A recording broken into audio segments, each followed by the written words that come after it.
오늘 본문을 이렇게 우리가 보게 되면 그 한 사람의 깨어진 영혼을 만나게 됩니다. 이 사람을 통해서 우리가 이렇게 망가지고 깨어지고, 그래서 그 결과로 버려진 영혼, 잊혀진 영혼, 그리고 한없이 짓밟힌 영혼을 우리는 여기서 만나볼 수 있게 됩니다. 사람이 어떻게 이렇게까지 망가질 수 있을까? 충분히 가능합니다. 얼마든지 가능합니다.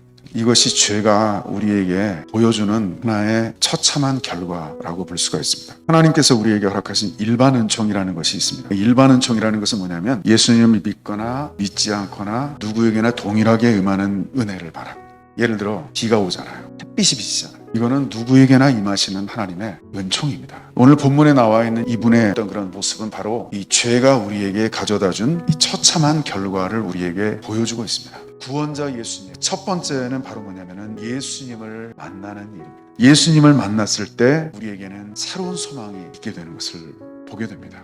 제가 이제 그 모로코에 이제 처음 가서 기도를 했어요. 하나님 아버지, 제가 한 사람을 좀 만나고 싶습니다. 제 기억으로는 한 1년 정도 기도를 했는데 정말 하나님께서 그 기도를 응답해 주셨어요. 그래서 한 분을 좀 만났습니다. 이제 그분은 어떤 분이었냐면 이슬람에 대해서 회의를 좀 느끼고 더 이상 이슬람에 대한 어떤 종교적인 행위를 하지 않는 사람이에요. 다시 말하면은 모스크도 나가지 않고 뭐 라마단도 그냥 하는 동 마는 동, 이슬람의 경계선으로 약간 벗어나 있는 사람이었어요. 그런 가운데서 그가 우연히 이제 아랍 기독교 방송을 그가 보게 되었어요. 이슬람에 대해서는 혐오감을 느끼고 있었지만은 말로만 듣던 기독교를 저희가 방송에서 처음으로 접했을 때 그것은 굉장히 낯설고 이상한 것이었다고 본인이 경험을 얘기를 했어요. 자신의 삶 속에 예수를 만나는 말씀을 통해서 그에게 예수님이 다가가신 거였어요. 구원자 예수님의 그 두 번째는 뭐였냐면 예수님을 주님으로 고백하는 일이었습니다. 오늘 본문의 그 이야기를 간단하게 이야기를 한다면 이겁니다. 나의 주인을 꾸는 일이었습니다. 예전의 주인은 사탄이었습니다. 그 사탄이 이 사람에게서 쫓겨나가고 예수님께서 그에게 왕으로 주인으로 임하셨던 것입니다. 이 형제하고 제가 이제 만나서 복음을 나눴어요. 근데 놀랍게 이 형제가 그때 이제 예수님을 자신의 구세주로 영접을 했어요. 자, 그리고 이제 구원자 예수님 세 번째로 제가 말씀드리고 싶은 것은 뭐냐면요, 주님께서 행하신 큰 일. 그럼 주님께서 행하신 큰 일이라는 게 과연 무엇일까 생각을 해봤습니다. 주님의 행하신 일은 너무나 많으니까요.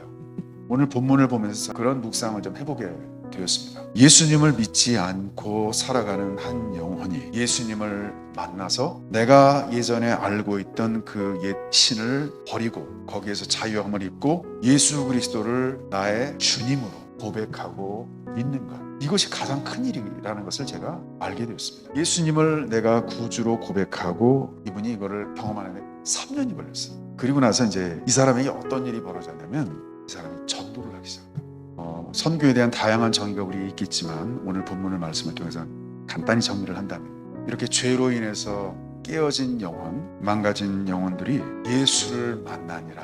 이러므로 그가 예수 그리스도를 구주로 고백하고 정말 예수 그리스도가 나의 참 하나님이신 것을 깨닫고 알고 그리고 예수 그리스도를 나누고 전하는 그것이 바로 우리를 부르신 이유요 목적이구나. 그래서 그 영혼을 구원하기를 원하시는 그 주님의 그 모습을 이제 여기서 우리가 좀 보게 됩니다.